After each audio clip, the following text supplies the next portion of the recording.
વિચારો મિત્રો, એક બાળક જેને હજુ દુનિયા વિશે કંઈ ખબર પણ નથી, પરંતુ માત્ર એક દેશમાં જન્મવાના કારણે તેના હાથમાં આવી શકે છે દુનિયાનો સૌથી શક્તિશાળી પાસપોર્ટમાંનો એક, અમેરિકાનો પાસપોર્ટ.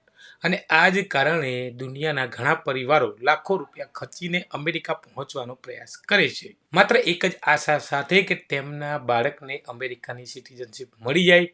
પરંતુ હવે આ અમેરિકન ડ્રીમ પર અમેરિકાએ કડક નજર રાખવાનું શરૂ કર્યું છે. તો ભાઈ, અમેરિકામાં એક નિયમ છે, બર્થ રાઇટ સિટીઝનશીપ, એટલે કે અમેરિકાની જમીન પર જન્મેલા મોટાભાગના બાળકને અમેરિકાની નાગરિકતા મળી શકે છે. આ નિયમનો હેતુ છે કે લોકોને સમાન અધિકાર આપવાનો, પરંતુ સમય સાથે કેટલાક લોકો માટે આ નિયમ એક તક બની ગઈ અને અહીંથી શરૂ થયો શબ્દ બર્થ ટુરિઝમ, એટલે કે બાળકના જન્મ માટે બીજા દેશમાં જવું, જેથી બાળકને ત્યાંની સિટીઝનશીપ મળી શકે.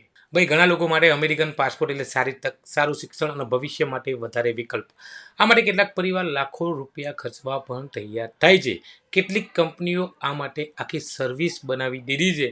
વિઝાની તૈયારીથી લઈને ત્યાં રહેવાની વ્યવસ્થા અને કઈ હોસ્પિટલમાં તમારે બાળકને જન્મ આપવાનો છે ત્યાં સુધીનું પૂરેપૂરું પ્લાનિંગ કરવામાં આવે છે. પરંતુ એના જ લીધે અમેરિકા હવે આ પૂરી સિસ્ટમ ઉપર એક્શન લઈ રહ્યું છે. ભાઈ, અમેરિકાના સ્ટેટ ડિપાર્ટમેન્ટે બર્થ ટુરિઝમ સાથે જોડાયેલા લોકો અને નેટવર્ક સામે કાર્યવાહી શરૂ કરી છે.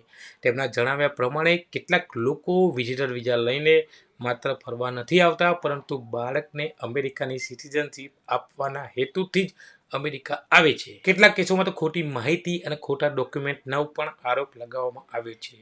હવે અલગ અલગ એમ્બસીના ડેટા અને ક્રોસ ચેકિંગ દ્વારા આવા કેસો શોધી રહ્યા છે. એક રિપોર્ટ અનુસાર વેસ્ટ આફ્રિકામાં 100થી વધુ લોકોના વિઝા રદ કરવામાં આવ્યા છે. યુરોપમાં 2024 પછી લગભગ 400 લોકોને શંકાસ્પદ કેસ ગણવામાં આવ્યા છે.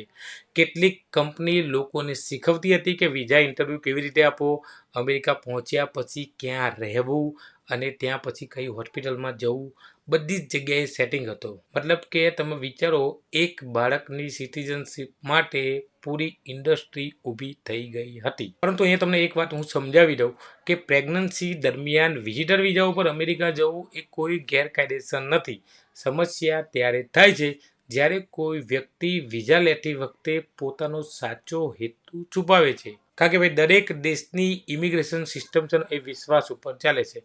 તમે કહો બીજું અને તમે ત્યાં જાઓ છો, તમારો પર્પઝ ખાલી બાળકને જન્મ આપવાનો છે, એ તદ્દન ખોટું થઈ જાય. હવે વાત કરીએ આપણા ભારતીયો માટે. તો ભારતીયો માટે ભાઈ અમેરિકાનું સપનું વર્ષોથી મોટું જ છે. ખાસ કરીને ગુજરાતીઓને અમેરિકા સાથે એક અલગ જ લગની લાગેલી છે. વર્ષો પહેલાં ઘણા બધા ગુજરાતીઓ અમેરિકા ગયા, નાની શરૂઆત કરી, બિઝનેસ ઊભા કર્યા, ડૉક્ટરો બન્યા, એન્જિનિયર બન્યા, ઘણા બધા લોકોએ પોતાની મોટેલ શરૂ કરી, હોટલ શરૂ કરી. દરેક લોકોએ પોતાની અલગ ઓળખ છાપી એ અમેરિકામાં જઈને. અને આ સફળતાની કહાનીઓએ જ એક વિચાર લોકોના મનમાં પાંગર્યો, એટલે કે અમેરિકા એટલે એક નંબરની તકની જમીન, ત્યાં જશો એટલે તમારું ભવિષ્ય સેટ છે. પરંતુ દોસ્ત, હવે સમય બદલાઈ ગયો છે. બર્થ ટુરિઝમ જ નહીં, પરંતુ વિઝિટર વિઝાનો ઉપયોગ ઉપર પણ લોકોની નજર હવે રહેવા લાગી છે. જે લોકો વારંવાર લાંબા સમય માટે વિઝિટર વિઝામાં જાય છે અમેરિકા, તેમને પણ હવે વધારાની તપાસનો સામનો કરવો પડી શકે છે. અમેરિકામાં બર્થ રાઇટ સિટીઝનશીપ પર પણ ચર્ચા ચાલી રહી છે. કેટલાક લોકો કહે છે કે આ નિયમનો ખોટો ઉપયોગ થાય છે, જ્યારે કેટલાક લોકો માને છે કે અમેરિકાની ઓળખનો ભાગ છે આ નિયમ. ભાઈ, એક સમય હતો જ્યારે લોકો કહેતા હતા કે એકવાર અમેરિકા પહોંચી જાઓ, તમારું જીવન બની જશે. પરંતુ આજની હકીકત અલગ છે. એક પાસપોર્ટ કદાચ તમને તક આપી શકે છે, પરંતુ સફળતા નહીં. સફળતા માટે જરૂરી છે તમારી આવડત, તમારી મહેનત, તમારો સાચો રસ્તો.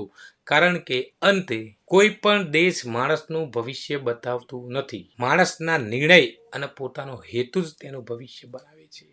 તમારા મતે શું અમેરિકન સિટીઝનશીપ ખરેખર તમારું જીવન બદલી શકે છે? તમારો વિચાર કોમેન્ટમાં જણાવો. અને શું આ બર્થ રાઇટ સિટીઝનશીપ માટે જે લોકો ખોટું કરી રહ્યા છે એ ખરેખર ખોટું છે કે નહીં, એ પણ તમે કોમેન્ટમાં જણાવી શકો છો. That's all for today's video. Video પસંદ આવે તો ભાઈ લાઈક જરૂર કરીને જાઓ. ચેનલમાં નવા હોય તો સબસ્ક્રાઈબ કરવાનું ભૂલતા નહીં.